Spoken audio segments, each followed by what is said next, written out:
Um, so yeah, last but not least, we had the NFL draft, Yeah. which wasn't a great draft. I mean, I'd give it a D plus, maybe a D minus. It Yeah. was not great. And part of it has nothing to do with anything. It's just there weren't a lot of stars. The stars in this draft were defensive ends and offensive linemen, which, yeah, let me tell you, if you love linemen, this was the draft for you.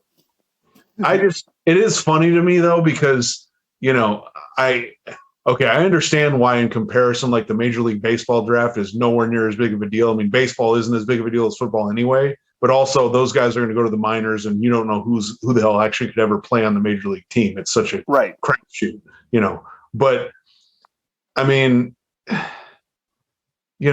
how many of these guys are going to be good? Right.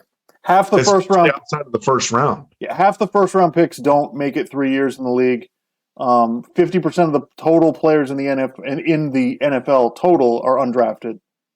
Yeah. So we really, I think we're doing a much better job of not overrating draft picks, but we still kind of do. Yeah, but the NFL has. To be honest, I don't know how the hell they pulled this off. They turned the draft into this event where it's like all these people we got to watch, and then you start to go, well, wait a minute, why do we need to watch this? The last couple of years, I'm kind of watching it, going, do I really care about this? I don't know who any of these people are. I mean, I understand it from being a fan of a team and what kind of we don't get to go behind the curtain and see what goes on, but this is a little bit of a window into kind of how our NFL teams think and how they're trying to build their team. So I think from that standpoint, it's kind of interesting if you're an NFL fan. But so 30 million people watched the first round on Thursday night, and that's actually down from where it was 5 years ago. Yeah, and you and I were talking about this earlier, like 30 million people. Like, just to put that in perspective, guys, the only thing during a year that more people are going to watch are NFL playoff games and the Super Bowl. That's it. 30 million people do not watch NBA Finals games. Like, they'll be lucky to get 15. Is that? Do you know how that compares to like other major TV events besides sports? There's nothing close. The Oscars gets like 9 million people. Okay. Like there's no other TV program is in the ballpark.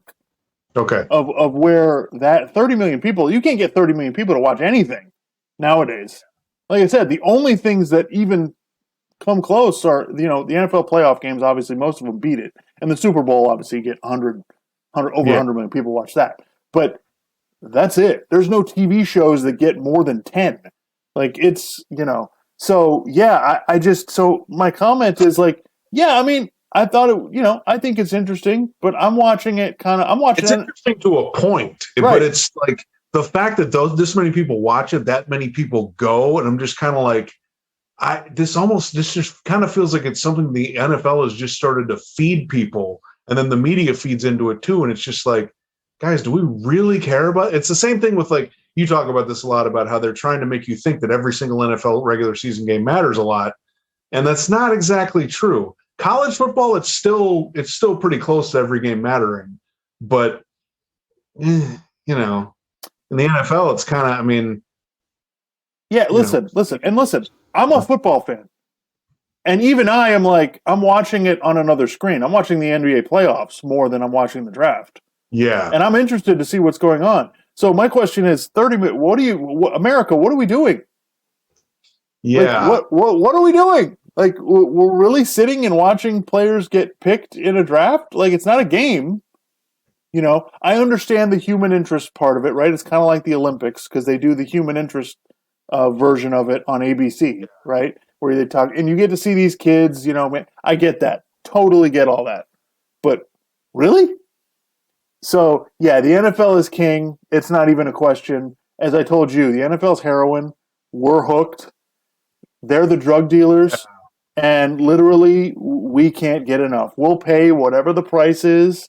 And so, yeah, it does. I just wonder if there's like what alcoholics would refer to as a moment of clarity that some people get every now and then, where they kind of go, maybe we should pull back a little bit. Maybe this is getting a little nuts, you know. And the train is not slowing down. So the problem that I see, what concerns me is that the NFL at this point now, the NFL can do whatever they want.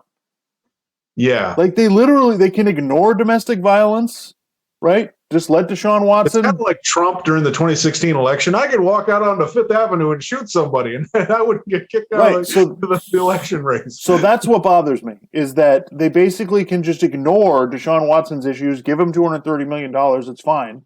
You know, they can do, you know, they can choose to enforce, you know, drug rules. They cannot. They can, you know, they can do, you know, whatever they want. You know, so that kind of that kind of bugs me. Yeah, it kind of bothers me. The other thing was, I've kind of, just as I've gotten older, I've kind of pulled back on sports to an extent anyway. So like I watch like the biggest games, the stuff that I'm actually interested in, but you're not going to catch me watching, you know, the Jaguars play the on Monday Night Football. Like, you know. Yeah, there's other sports I can watch, or there's just other stuff I can watch. There's so many options now, you know. So yeah. So anyway, yeah. So here are my my few takeaways from the draft. You know, I don't want to. It doesn't make any sense for us to rag on the NFL while we're going to sit here and talk about football. But you know, we may be part of the problem, and hey. As Dolphins fans, the Dolphins didn't have any first-round picks, so they couldn't fuck it up. So that was great. Yeah, you made a very good point. No first-rounder, no second-rounder. And by the way, watching the first round, I'm kind of glad the Dolphins didn't have a first-round pick. to be honest, you know, there were some guys I would have liked to have, but the Dolphins wouldn't have had a high enough pick to get any of them anyway. So it kind of worked out. So, by the way, did you hear on Colin Cowherd's show that he was talking about the Detroit Lions, and he was saying they had a really good draft, and then he was like, he was talking about different things on their roster, and he referred to their quarterback as a Super Bowl quarterback. Bro, are you all of last year you were ripping on Jared Goff for good reason? Now he's a Super Bowl. Really? He has taken a team to the Super Bowl. He's not wrong about that. I mean, yeah, but that's kind of on. Listen, they had opportunities last year and this year to draft a quarterback, and they didn't. Now maybe that's because they're incompetent. I get it, but they still chose to stick with him, so that means something. I guess. So, I mean, my number one takeaway is the NFL teams were not in love with these quarterbacks. We were hearing the whole last few months, they'll be 3 in the first round. Absolutely. I was kind of surprised by that, because usually teams reach. They get desperate and they reach, which maybe that's changing. Yeah, there's like three, you know, we'll have 3, maybe 4 in the first round. And it was kind of like, and by the way, Pittsburgh was not like, it wasn't like Pittsburgh traded up to get Kenny Pickett. They just let him just sit there. They just let him sit there, and that's who they wanted. And you know and you know, I'm not going to get into criticizing people's draft picks. I think it's kind of stupid to do that. Number one, I don't know what their thought process is, you know, and number two, you don't know. Don't try to pretend you know exactly. And these teams are always right on this stuff. Please, I said half the first round picks are out of the league in 3 years, so. You know, get out of here with that nonsense. But so Kenny Pickett went in the first round. Desmond Ridder went to Atlanta in the third round. Malik Willis went to Tennessee in the third round, and Matt Corral went to Carolina. I don't know. I'm not particularly interested in any of those. I think it's interesting that Tennessee did take a quarterback because nobody was expecting that. It's really good value to get him in the third round. Yeah. So what is that? It's a third round quarterback, so I don't really take too much. Doesn't mean a whole lot. But I think, you know, as far as where these guys went, I think, you know, I like Kenny Pickett going to Pittsburgh, stable organization. They know what they're doing. Good situation. I like. He may not be any good. Who knows? Right. I mean, you know, if you're gonna take Desmond Ridder, I like that Atlanta got him where they got him. I think Willis, like, think about it. If you're going to jump into a situation, Tennessee has the best running back in the league. You know, they lost A.J. Brown, which we'll talk about that in a minute. But, you know, it's a solid place to go. So Tennessee, I thought, made a nice Tennessee. Philly, I thought, did a really nice job in the draft. They got the big nose tackle from Georgia, Jordan Davis. They got the best linebacker from Georgia, Nakobe Dean, and I think in the third or fourth round. And then they made a trade to get A.J. Brown from Tennessee, which, you know, listen, Philadelphia, I mean, they're usually pretty good at the draft, and I thought that was a nice. I thought they did a nice job, helping their team out. I really liked Baltimore getting Kyle Hamilton from Notre Dame. They traded down and then got Kyle Hamilton from Notre Dame, and then later on in the first round got the best center in the draft. And for a team like that, that's literally when you can get impact players when you're already a good team like that. That's I really like Kyle Hamilton. I think he's going to be good. As usual, the Patriots, they did kind of what they always do. They traded down in the first round, and then picked a guy at the end of the first round that they could have gotten 30 or 40 picks later. Yep. Because you know what? We got to have the guard from Chattanooga. So, and the thing is, it's not that the Patriots are bad. Like they do a pretty good job on defense guys and offensive line. So it may be okay. It may not matter, but it's so New England.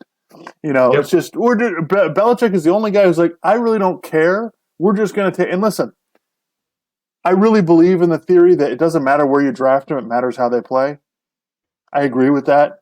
It doesn't really matter that the Dolphins drafted Tua. It matters that they didn't draft Justin Herbert. Yeah. It doesn't really matter that they drafted him fifth. He sucks. Yeah. That's the problem. So I don't like to get caught up in value. I did find it interesting though. The Patriots took a quarterback in the fourth round. Yeah, which that's kind of interesting. I mean, they took Brady in the sixth round when they didn't need a quarterback. So, that's what they do. Yeah. Yeah. So the other thing that I thought was interesting was Jacksonville. So Jacksonville gets the number one pick, right? And they have the choice between Trayvon Walker from Georgia, who's this kind of Hutchinson. Yeah. Trayvon Walker and Aiden Hutchinson. So Walker is like this really like freak athlete from Georgia, but he didn't really play defensive end all the time. They moved him all over the place, and he only had 6 sacks in college. So it's like you're taking a guy. This draft to me was much more like an NBA draft. You're taking guys just for potential. Like they took him for 2-3 years from now, what he's going to be. Other than Aiden Hutchinson, who was really productive in college, and had all of the numbers and all the physical stuff, and so, and Detroit took him, which, that's the kind of guy who can come in day one and be productive. Is he going to be great? I don't know. But I don't know that anybody in this first round of the draft is going to be great.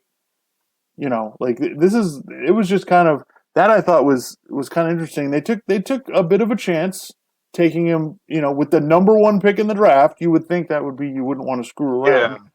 But then again, I mean, my thought on that is like all these picks are defined by who's the team that took them, right? If you're Jacksonville, you're going to be drafted in the top 5 next year anyway. Yeah. So what does it matter?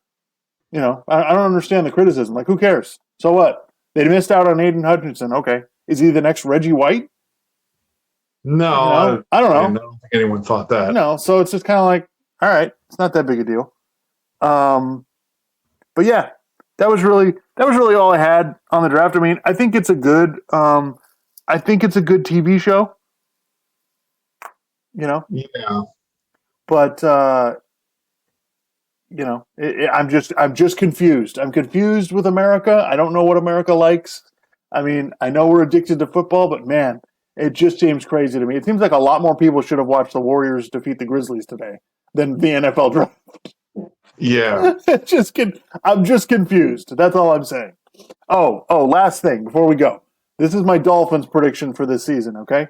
Oh. I like that they took the linebacker from Georgia in the third round. I think anybody from Georgia is probably a good pick this year. So this is what I think. The GM, the general manager, Chris Grier, went all in on this season. I think the Dolphins are going to win 10 or 11 games, probably make the playoffs. We're going to get smoked by some really good team with a great quarterback.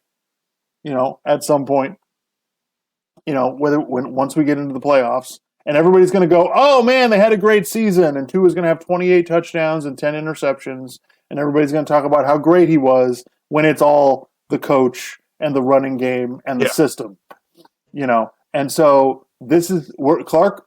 We're on our way. We're on our way. The Ryan Tannehill syndrome could repeat itself. Yeah. They could give Tua some big, stupid contract after a nice year. And one last thing, the Dallas Cowboys are going to miss the playoffs and probably go like 7-10. So mark it down. They lost a bunch of people. They're not making the playoffs. Yeah, Cowboys look like trouble. And that was really funny in the press conference when they're like, yeah, we took this tackle. Yeah, well, nobody else had him there. It's like, well, we had him as our best tackle. It's like, okay, that tells me that tells me there's something wrong with you. Like, what's wrong with you? Yeah. You know, you think he's the best tackle? Oh, really? You know. All right, you have fun with that. Yeah. So, yeah. Anything else? No, I think that's good. All right.